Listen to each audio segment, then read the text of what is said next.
Hey all, welcome to Geek Freaks. I am Frank and I'm joined by Aaron. Hello, everybody. And we have Jonathan. What's going on? Today, guys, we're still in holiday break. I know for you guys it's January 3rd. For us, it ain't. So we're going to be real chill. We're going to be talking about what we're most excited for out of 2025. Should be short, should be easy. It's just a hype fest around here, and that's what we're all about.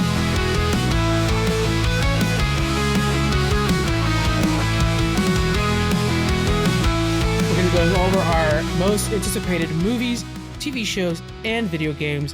And I think let's start with TV shows first. What is one of your most anticipated shows and why? So this is the longest list I made. But I'll have to just pick a couple. So I'll just start with Star Trek. I always like to talk about Star Trek. We know they're working on Starfleet Academy. We don't know if that's going to come out 2025 or 2026. We keep getting cast updates and stuff like that, but we're not sure when it's coming out, so I can't count on that. But we do know Strange New Worlds Season 3 should be coming out 2025. So looking forward to that. And Star Trek Section 31, I believe, is also coming out next year. That will be a movie, though. But yeah. Oh, yeah. Oh, dang. Wrong list. Yeah. They changed. It was a TV show. They converted it over to a movie. That's right. I forgot about that. But yeah, always excited to hear about more Star Trek. That's me too. And Starfleet Academy, I think, is going to be coming out in 2025. So. Yeah, well, I just looked it up. I was trying to figure out, like, do they have a estimated date? And it even online it was saying 2025 or 2026 still. So I'm like, maybe it's not set in stone. I'll go start knocking on doors at Paramount, like, hey guys, get your shit together. Wrap the shit up.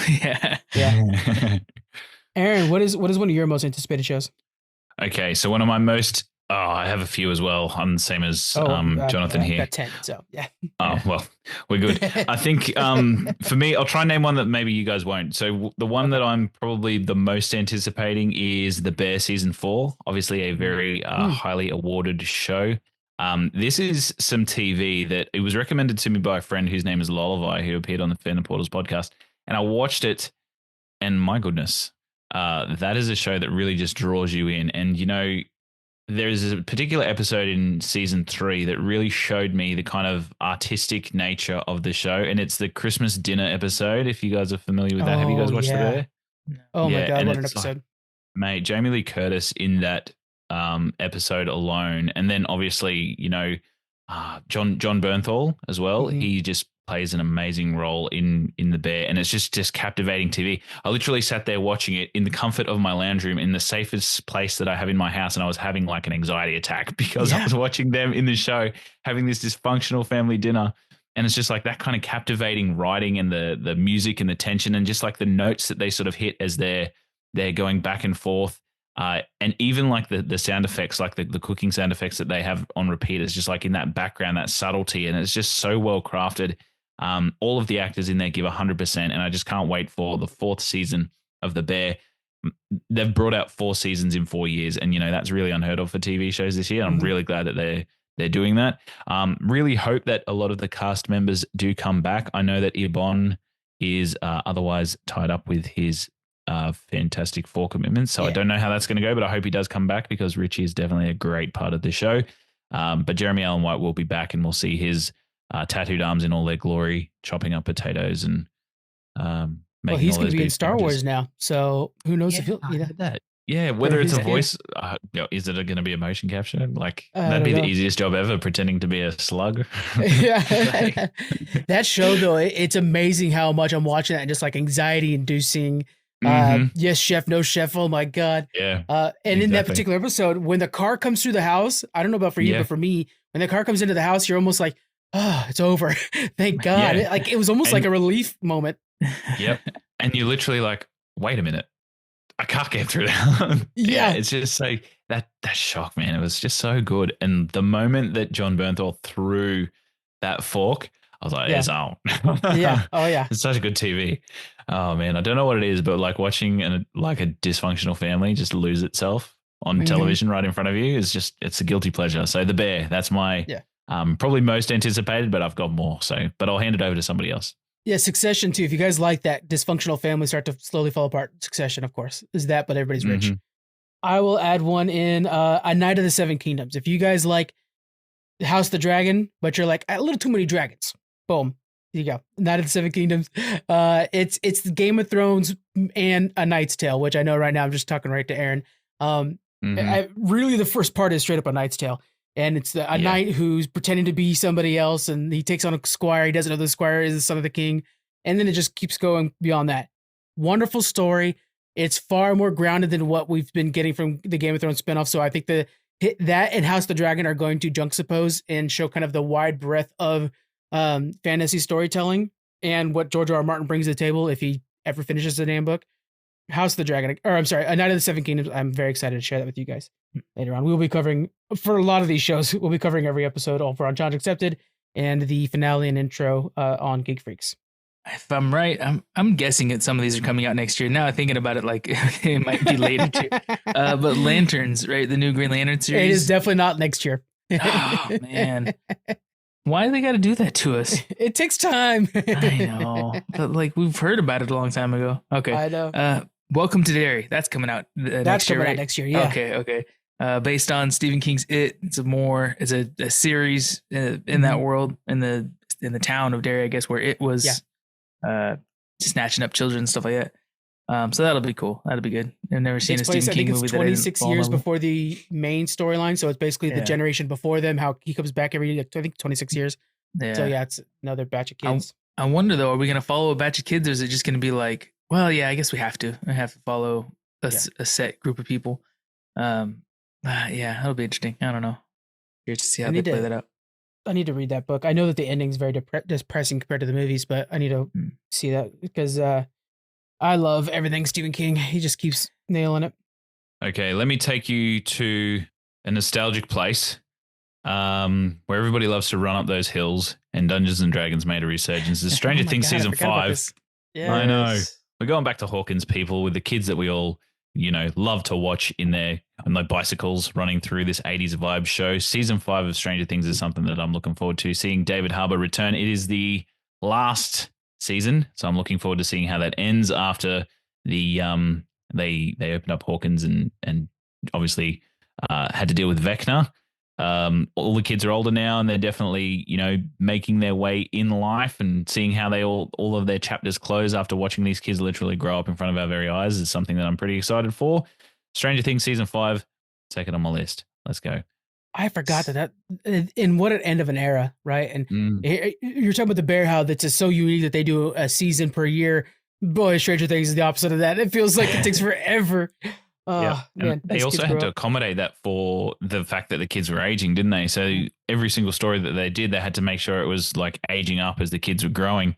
And I think that's part of the reason why they're bringing it to a close, just because, those kids are aging out and they're starting to become adults and then doing other things with their careers. But I also think that like Stranger Things was one of the first, or at least in Australia anyway, because Netflix came out a lot later in Australia than it did for the US, but one of the first drawing cards that everybody wanted to get Netflix for was Stranger Things. So it's kind of like end of an era in that way for us here down in Australia as well. So season 5 is going to be just real. It's going to be bittersweet because, it's going to be a much anticipated conclusion, but then it's going to be a conclusion and a goodbye. So, and we all know that when there's a goodbye on the cards, like which character is going to bite the dust, we don't know. It's going to have I'd put money on it. Somebody's going to go. I have a feeling it's going to be Hooper because that's the one that's going to hit me the hardest. Can't be. I know. Can't be. No. As a D&D, I reckon it'll be 11. That's my pick. Yeah, that's true. She's probably too powerful to keep existing.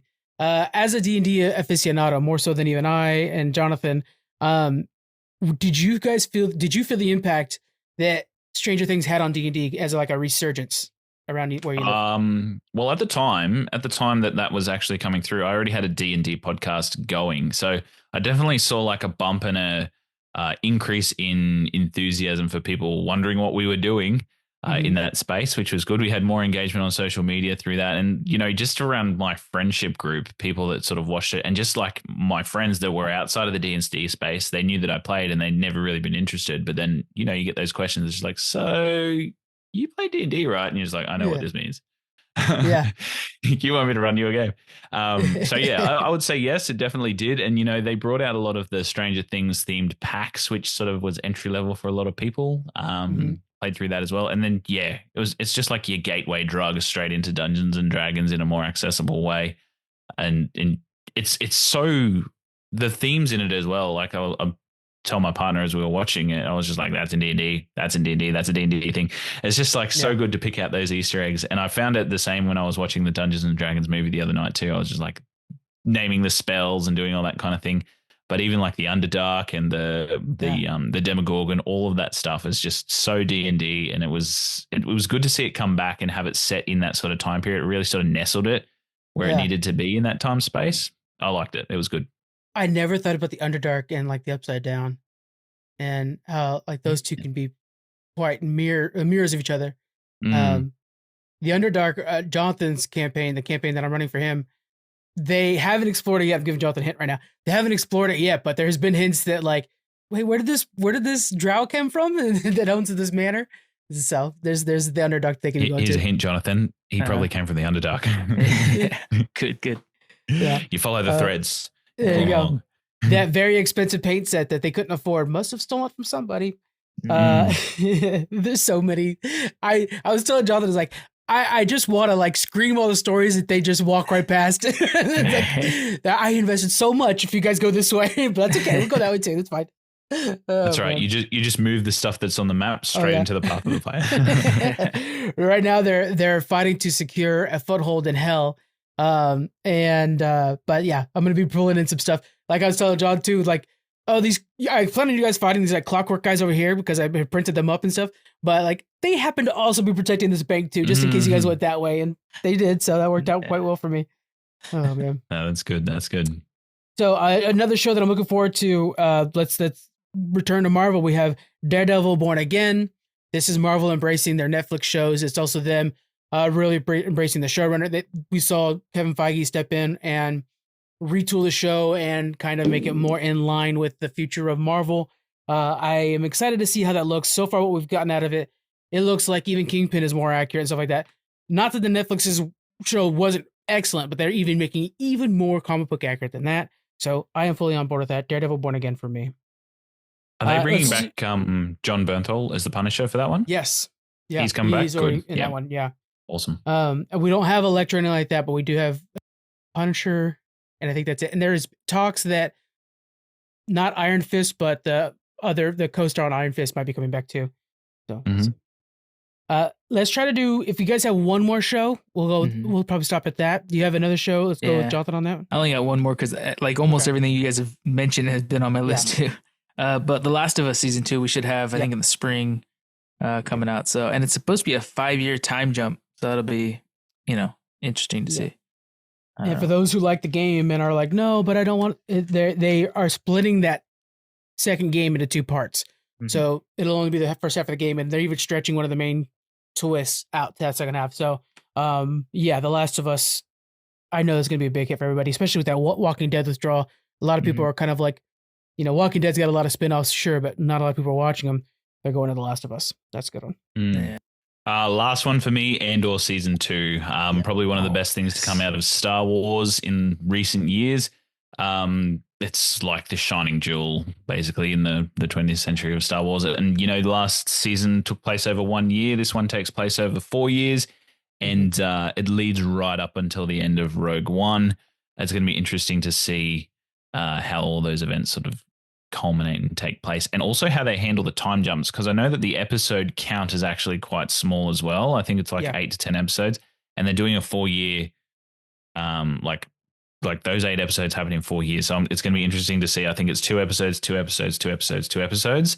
So that should be like 2 hours in each time period. It's going to be interesting to see how they sort of space that out. And if it's successful, I hope it is, because when I've watched shows that have time jumps before, it's hit and miss all the time. But I trust the people that do Andor. They do some great stuff over there with the showrunners. So I hope it's good. I was itching to watch Rogue One again. I was like, no, wait. Treat yourself to like right after Andor, go right into Rogue One. That's the way you do that. That's going to be good. Yeah. I have a real tough one with these last 2, but I'm going to go. God, I'm going to have to go with White Lotus. I'm looking forward to White Lotus season 3. Walton Goggins is going to be on this season. Talk about a show that is just so masterfully shot, has one of the best scores in TV right now. It's iconically White Lotus, but they also kind of tweak it for each new environment, new place they're at. And we've already heard the one for this one, and it has, the like Thailand themes in the background of it and stuff like that. looks fantastic. They're bringing back some of the characters from season 1. And anytime Goggins is on anything, I'm tuning in. They're bringing in, gosh, I can't remember her name, but she's the evil one from Lost in Space. And I just hate her in all the right ways. Like, you love to hate her. So the fact that they're bringing her here and she's going to be that wacky one, I'm like, oh, good. I could hate her again. So, White Lotus, written by Mike White, one of the most creative people in Hollywood right now. That's going to be really good. I'm looking forward to that too. Nice. That is our TV shows. Let's get into the movies, and I'll be starting us off with the movies, and I'm going to go with Fantastic Four. This is, again, one of the pillars of Marvel Comics being brought into the MCU. They're using this retro-futuristic vibe.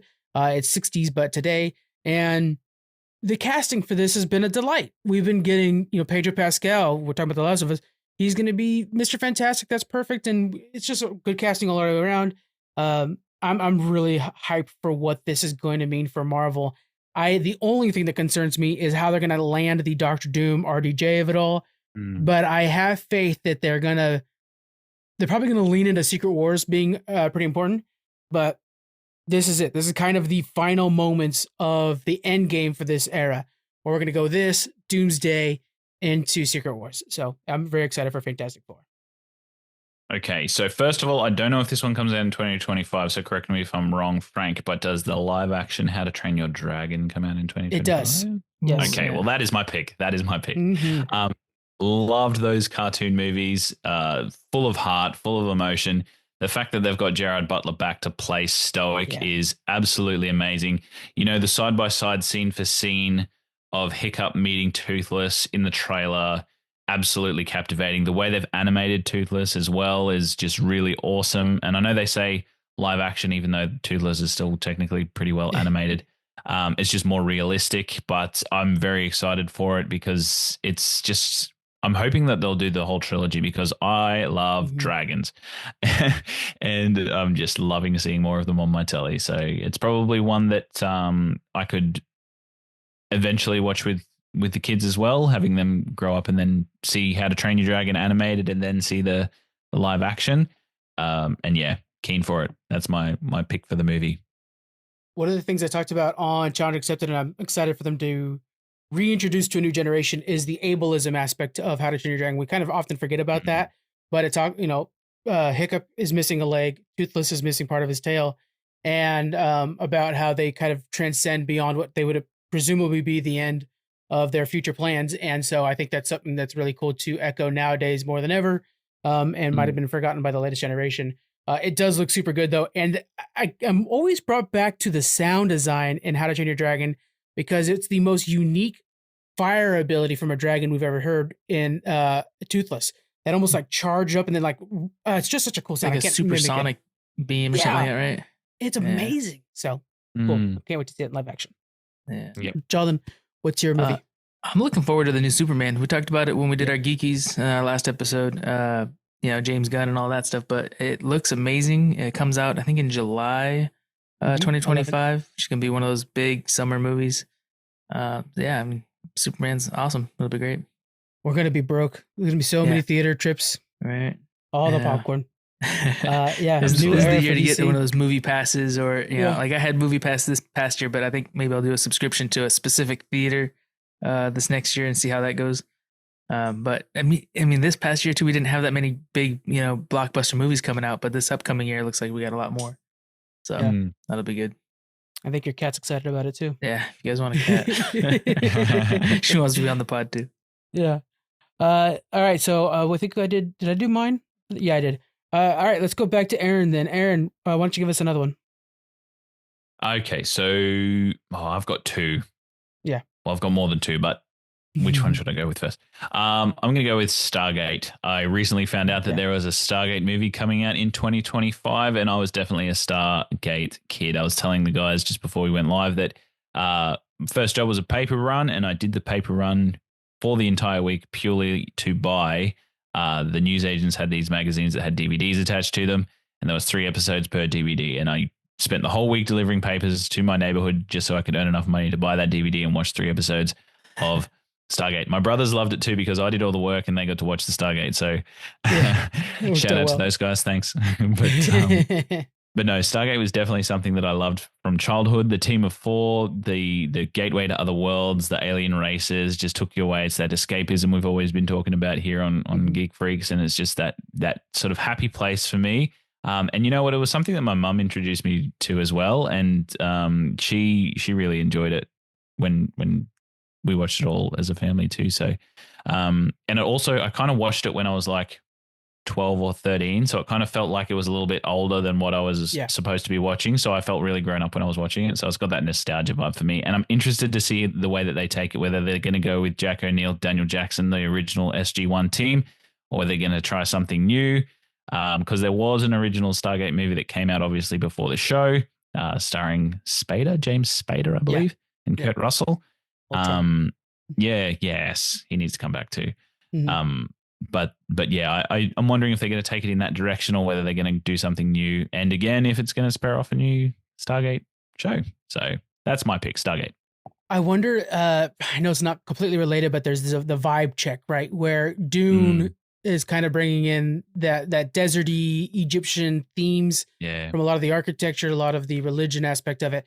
And then Stargate, the original movie, had a lot of that too. Yeah, so there might be like, maybe there's something. Yeah, maybe they're like, you know what, this is a good time to bring back Stargate because people are into this right now. So yeah, I think that's cool. I haven't gotten into Stargate yet, but I'm excited to join a new fandom. That'll be cool. No, it's good. Stargate is a bit more popcorny action than Dune. I'd say Dune's more like a space opera. But yeah, definitely similar vibes in terms of the location, and everybody's into sci-fi now. It's the hot thing of the month. So yeah, looking forward to it. Hoping it's not just like a cash grab. Let's do a IP that's going to bring in some stuff. Take care of it, please. I love it. And it might ignite the fandoms again. So then they're going to have to take it seriously. God, we have a lot of good ones. I'll do one more though. I'm going to go with, we got a lot of, I'm going to go from left field. Mickey 17 with Robert Pattinson. This is a new A24 movie, I believe it is. And the idea is that he's this like disposable man. He signs up for this insane project where they clone him and then they kill him off and they have him do like all the rough jobs, and they just like, let that one die. We have more clones coming, but then one of the clones survive. And I've seen the trailer for that. I was like, oh yeah, that looks really cool. I really appreciate Robert Pattinson's acting skills post Twilight, and this one you can tell that they're letting him be silly, and I don't think we've seen that before. And they're letting him just kind of have fun with this one, so I can't wait to see what this looks like for him. And it's just a really fun concept. It's one of those sci-fi concepts that sit with you for a while where you think about like, what does this mean? How would you play with it? So Mickey 17 out of left field, I think it's going to be a blast. Yeah, that reminds me, I know I've mentioned it too many times on the show, a very short-lived series called Altered Carbon. I think it was on Netflix. Yep. It reminds me of that whole world they built, that concept and stuff like that you just can make a new body. Well, in this one, they could just clone another with laborer. But yeah, that looks really cool. Damn shame they canceled that show. I know. Someday. Maybe Anthony Mackie for the second season. It's like, why would you have a hot star? Why would you do that? Yeah. Oh, I'm looking forward to 28 Years Later. It's the third sequel. If you guys haven't seen 28 Days Later, 28 Weeks Later. Is it 20? Yeah. And then 28 Years Later. Those first two were so good. And I think the last one came out in 2007. So it's been so long. But yeah, I don't know. I'm sure it'll be great. And Cillian Murphy, I guess, is supposed to be coming back in a different way. So we might be a zombie. It might be I figured maybe he would be a former leader of a developed city that eventually fell or something like that. So it'd be statues of him or something like that. But I don't know. We'll see. I want to add real quick to that, John. We just got information that the 28 Years Later is the first in a new trilogy within that universe now. So, really? Dang. Just found out. And the next movie, Bone Temple, is going to be out 6 months after that movie. So not only are there a new trilogy, but they already are booking them up. Oh, that's dope. Yeah, that's awesome. All right, Aaron, let's do the last ones, I think, probably for this now. Yep. What do you got for your last movie? There's so many. Oh man. I know. All right, I'll say honorable mentions to Paddington in Peru for the kids, because the first two movies are sleeper hits. Honorable mention to Sherlock Holmes 3 returning RDJ and Jude Law. Is that coming out this year? I'm sorry, real quick. Is that coming out this year? Do we know? Well, I saw it on a list, so maybe. Okay, if that comes out, I'm going to lose my mind for it. I like those first two movies so much. So. That's a blast. Yeah, we got some Sherlock. Like there was just a flood of Sherlock stuff for a while there, wasn't it? Because the RDJ stuff, and then there's a new Watson show coming up too, so we might have that flood coming back. Yeah. Give us some of the detective. We love it. yeah. But I think I'm probably going to go with the Thunderbolts for this one. Thunderbolts being a movie that's going to be coming in 2025. Jake Schreier, the director, starring Sebastian Stan, coming back as the Winter Soldier, and Florence Pugh, David Harbour, that we talked about from Stranger Things. It just looks like a nice misfit bunch of characters that you're going to be able to sort of sink your teeth in. I'm going to call this the new Guardians of the Galaxy. You know how it's just that sort of bunch of characters that nobody really knew much sort of about, even though we've seen them in the MCU before, but it's like trying to reignite some new favorites in people for the new phase of the MCU. Looks very interesting. I'm looking forward to seeing Hyperion, which has been advertised through the movie as well, and just seeing how it blends in with the MCU as a whole and seeing where their direction is going to, because I think it's one of the first ones that's going to be released for the MCU, I believe, or is it Brave New World that comes first? I think Brave New World is first, yeah. Okay, yeah, well, either way, I'm good to see. I'm glad to see that, or I want to see how it sort of pivots in a direction that's going to take us into a larger overarching story. And I'm also interested to see what that asterisk means in the title. You know how it's always saying Thunderbolts asterisk? I'm like, what's that? What is it? If nothing else, I'll watch it just to see what that is. So that's good marketing. Somebody put some grammar marks in your titles. That's how you do it. Yeah. A random semicolon. Thunderbolts? Question mark? Oh, I don't know if this is Thunderbolts or not. Yeah, it's Thunderbolts. Wicked Part 2. Yeah, I came in to watch Thunderbolts. Yep. That'd be good. I want to add to yours real quick. I'm not. Is it Hyperion? Because I know Sentry's in it. Sentry, that's right. Yes. Okay. Which I think is really good timing because we have a new Superman movie coming out. So then you put like, all right, well, let's have our Suicide Squad kill our Superman. So that'd be fun to see. That's it. Yeah, that'd be good. Jonathan, what's your last movie that you're hyped about? My last one I think is gonna be Tron Ares. The new Tron movies were so good. So I'm excited to see it again. I talk about it too often, but I loved Ready Player One. Can't wait for Ready Player Two. But I love anything that's really in this, like, not to go back to the same things I always talk about. That's a well that's running out of water, Jonathan. Well, because this reminds me so much of the same kind of world. I mean, they could totally connect them too. But even if we had other movies in that same, living inside the computer, perspective or whatever, there's so much you can do with it, and it's just a fun sci-fi thing to explore. Yeah, I'm hoping Jared Leto doesn't Jared Leto it up too much, but Tron Legacy is so good, and I think it's kind of forgotten.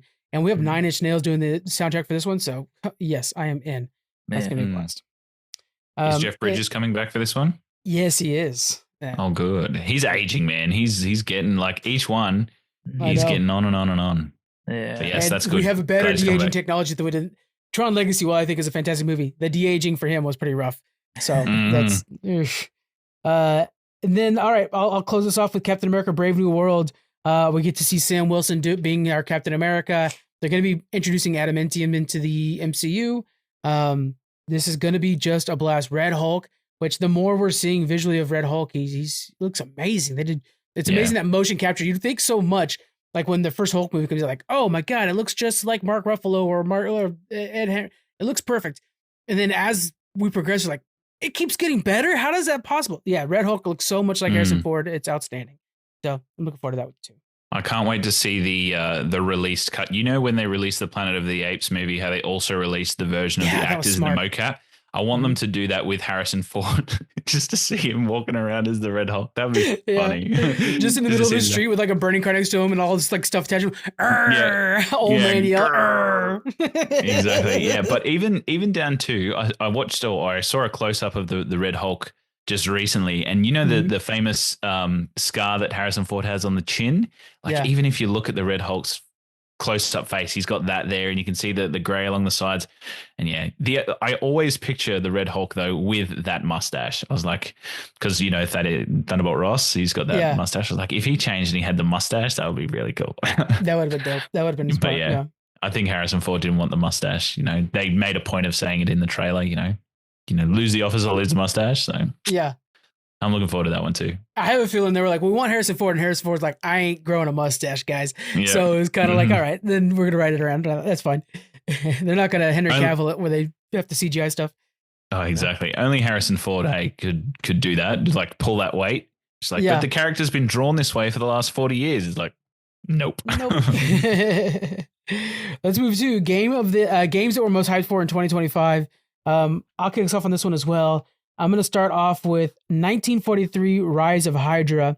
This is a new Marvel game. It's going to be starring Captain America in World War II and Black Panther from World War II, T'Challa's grandfather, played by King Ezekiel from Walking Dead. And it's looks so good. It's inspired by God of War, and so it'll be that play style. You're gonna have a companion with you the whole time, but their companions, like if you're playing as Captain America, you're gonna have this World War II soldier, and they're gonna be building that story out as well. I think World War II personally is a very fun place to have shows and stories and movies and whatever, yada yada yada, because good and bad is so well defined, and sometimes it's nice for that escapism again, where you're just like, yeah, you can just shoot Nazis and don't feel guilty about it. It's like in Red Dead Redemption 2, like anytime you shot somebody, it'll like lower down your like good meter, but then as soon as you shot somebody from the KKK, it's free. So you're like, let's go crazy on the KKK. You know, same thing happening here. And to be that earlier version of T'Chaka, or I think it's T'Chaka, no, that's his dad. But anyways, being that earlier version of Black Panther with the not high tech version of vibranium, it's probably going to be steampunky or whatever. It should be a blast. I'm looking forward to that. Cool. Let's go to Jonathan. What is your game you're most hyped for in 2025? Yeah, so as we've talked about before, I'm upgrading my computer. Going to be super fast and able to play all kinds of stuff. So honestly, I'll probably be able to play games from the last 3 years that I haven't gotten to because my computer's been outdated for a while. Yeah. So discount games for sure. But no, the new games wise though, I'm looking forward to the new Assassin's Creed Shadows. I've always liked Assassin's Creed games, and so I think that'll probably be the first one I pick up. I think it doesn't come out till February, but yeah. I really like how you play as two different characters, and one of them is like the big brute. It's going to have to be like big swinging sword. The other one has to be like that ninja that's stealthy. So you have both play styles in one game. Yeah. It's really smart of them. Yeah. Aaron, what do you got on your list? For me, very big, like single player sort of mission gamer. For me, like story-based games is good for me. So Fable 4 is coming out, and I'm really interested to see how they're going to update the franchise. First one obviously blew everybody away with Xbox One. Xbox 2, and also was one of the first games that brought out that sort of alignment check, like the good things that you did made you look different, and the evil things that you did made you sort of look evil. Really, I don't know about you guys, but really hard to stay good in those games. Everything that you did that you wanted to do, I know in the video games, just like, but it's right there. I could just, I could just grab it, and then you just see that thing is like plus 10 evil points. You're like, God damn it. The whole game's ruined. All right. Yeah. Going full restart. Sip. Yeah. Do my new save. But yeah, I think Fable was one of the first games where I actually started to be a bit of a completionist in terms of getting all obsidian weapons and all that kind of stuff. So Fable 4 coming out, graphics update. Hopefully John Cleese comes back to do some voiceover. That will be good.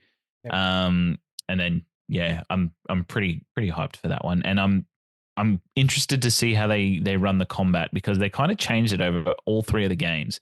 So the first one was obviously very simple, button mashy, but then by the time you got to your third one, you sort of were changing between magic gloves and either pistols or swords. And yeah, I'm just interested to see how they go about it, because combat's come a long way since the good old days of the original Xbox. So Fable 4, I'm not sure what month that's coming out in, but I definitely know it's 2025. Yeah, I have it on my list here. I don't have the month for it. As for the combat, I have a feeling when I'm playing Dragon Age, the new one, it feels like it would be that. I think it feels like an advancement of the first Fable combat. So I have a feeling it's gonna be similar to that. Both very loyal to Xbox. So, all right, I will start. I know there's so many people that are gonna be like GTA 6, whatever. I gotta go with Civilization 7. One of the most addicting games on PC. Me and my buddy Scott are already ready to lose a couple nights over this stuff. So it's fantastic. It's the biggest change I've seen Civilization go through in any of the expansions, where basically each era you could choose a new leader and whatnot. It'll be very, very different than normal, but Civilization 7, I'm hyped for that. It's always a delight. Jonathan, let's go ahead and I'm thinking one more game each. We'll probably do that because I know that for games it's less than the movies. Jonathan, what do you got? Yeah, I'll probably just go with Grand Theft Auto 6. You can't pass up a Grand Theft Auto game. Yeah. Like Aaron was saying, like you you want to be good. You want to like drive straight on the road and stuff like that. But then, at one point, you accidentally ran over somebody, and it's like, all right, well, let's see how much stars we can get. Let's get the police involved. Grand Theft Auto 5 was a surprisingly good storyline to it too. So I haven't seen much about what's going to be in 6, but I'm sure they're putting a lot of money into it because the last one was a huge success, I think. So that'll look good. That'd be cool. It's amazing how little Rockstar gives us. They drop a trailer like a year ago, and we get nothing from them anymore. And all we want is more content updates.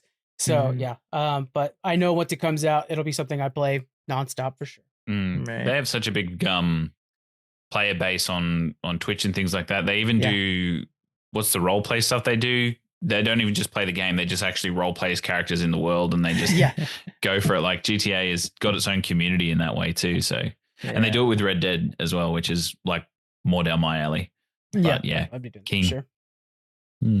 All right, what do you got for us, Aaron? All right, last one for me is going to be Gears of War E-Day. Very big fan of the Gears of War franchise. The first one came out obviously on the Xbox 360. Marcus and Dom, you want to find a best friend that's just like either one of them. Those two are just completely compatible together. And then, brought through all the feels through the first few movies and seeing their arc and him trying to find his wife and things like that. But this one actually brings us to a time before the events of the original game. It shows the events, and you're playing as Marcus and Dom again, and it shows the events of them actually going through Emergence Day, was when the locusts come up from underground. So looking forward to that, because I think Gears of War definitely revolutionized shooters for me, or at least third-person shooters, because it had that cover-based system. And I have very fond memories of playing the first one, listening to metal in the background as you're running through, being chased by a berserker, is just like dodging at the very last minute while smashing through these poles. Oh, mate, me and my friend Michael, who he doesn't live here anymore, but shout out to Michael if you're listening. We played the shit out of that. And it changed our lives. It was great. So Emergence Day, bring it back. Let's see some Gears of War again in 2025. And it's Xbox Gold. Xbox really needs to bring back some of their most storied IPs, and that's definitely one of them. I bought an Xbox after that announcement trailer. I was like, okay, I'm in, because I haven't really played a lot of the other Gears of War, just because it was hard for me to get used to that over the shoulder. Now I'm used to it, because a lot of games are doing that.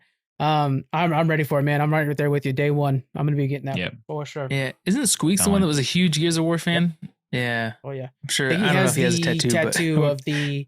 He has so many tattoos of different things. The cog. Yeah. I think he has the gun, the chainsaw gun. I think the Ripper. Yeah. He's got, I swear, like the most Lilo and Stitch is on one leg and TMNT's on the other leg. He's got all kinds of tattoos. So, all right, guys. Well, like I said, 2025, it's going to be an amazing year. We're excited to share it with you guys. So make sure you hang out with us on Geek Freaks, on Fandom Portals, on Challenge Accepted, all the things in the network. And we have some more shows coming to the network that I've been working with other people on. So that's exciting too. But we are very hyped for 2025. Let us know on social media what you're excited for. Head over to Threads, Blue Sky, Instagram, and even sometimes Twitter. Sometimes I remember. So go and check it out over there too. All right, guys. We'll see you later. Bye. Bye. See yous.